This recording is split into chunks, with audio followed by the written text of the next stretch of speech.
Untuk saat ini saya sudah bersama dengan anggota Komisi 2 DPR RI dari fraksi Partai Nasional Demokrat, Partai Nasdem, Kang Saan Mustafa. Kang Saan, apa kabar, Kang? Alhamdulillah baik. Terima kasih sudah bergabung bersama kami ya, Kang. Kang Saan ini di Komisi 2 fokusnya itu tertuju untuk politik dan juga pemerintahan begitu ya. Tapi sebelum kita merujuk, karena kan ini momennya juga sisa 1 tahun lagi nih, Kang ya. Masa Anda menjabat sebagai anggota Dewan bersama dengan anggota Dewan yang lainnya di tahun 2024. Merujuk pada tema hari ulang tahun kita kali ini, memperingati 78 tahun Indonesia Merdeka. Terus melaju untuk Indonesia maju. Apa yang Kang Saan refleksikan untuk momen 1 tahun ke belakang di masa sidang tahunan 2022 hingga saat ini untuk kemudian bisa dievaluasi nih untuk sisa-sisa masa jabatan di tahun sampai tahun 2024 nanti? Ya, kalau kita coba refleksi ya 1 tahun ke belakang, kita kan hampir 3 tahun ya kita kena pandemi COVID-19, sehingga semua fokus, sumber daya dan sebagainya, pemerintah, DPR, dengan segala keterbatasan dari ketika kita COVID, itu kan bagaimana menangani COVID-19. Tapi di tengah-tengah menangani COVID-19, proses politik kan terus berlanjut.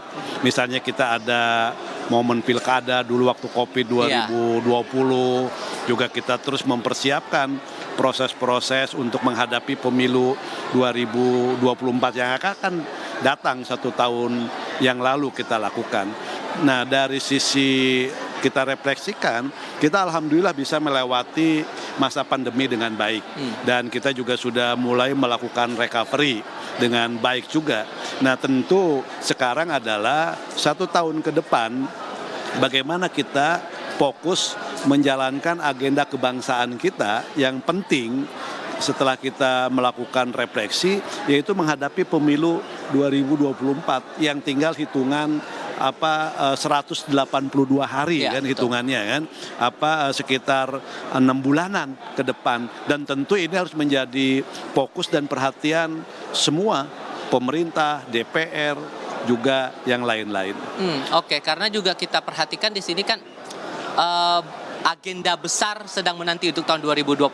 Tapi di sisi lain, anggota Dewan juga masih punya tanggung jawab sebagai wakil rakyat untuk bekerja begitu ya. Terutama Anda di Komisi 2. Nanti kita juga ingin dengar perspektif dari 2 anggota DPR yang lainnya. Kita juga masih menantikan kehadiran dari Arya Bima dari fraksi PDI Perjuangan dan juga Andre Rosiade dari fraksi Partai Gerindra. Dua-duanya sama dari Komisi 6. Tapi kalau saya bisa dapat perspektifnya dari Kang Saan nih, untuk di Komisi 2 sendiri, di mata fraksi Nasdem, apa yang kira-kira harus jadi PR berikutnya untuk sisa 1 tahun ke depan yang mungkin harus jadi concern betul-betul?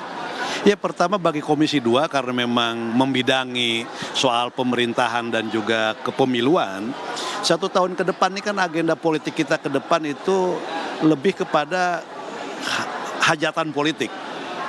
14 Februari kita akan menghadapi pemilu serentak nasional. Pemilihan presiden, wakil presiden, pemilihan legislatif, DPR RI, provinsi, kabupaten kota, plus DPD RI.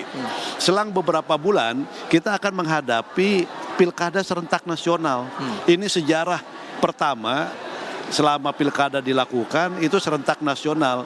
514 kepala daerah, bupati, wali kota, plus 38 gubernur kan gitu loh, minus Jogja kan gitu.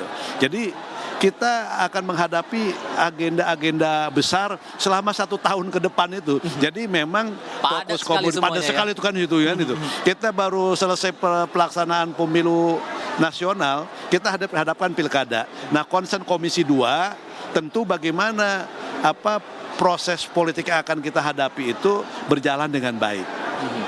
Dengan baik, itulah yang menjadi concern kita, dan tentu outputnya mampu membuat masyarakat menjadi lebih sejahtera, menjadi lebih baik juga kan. Itu fokus kita.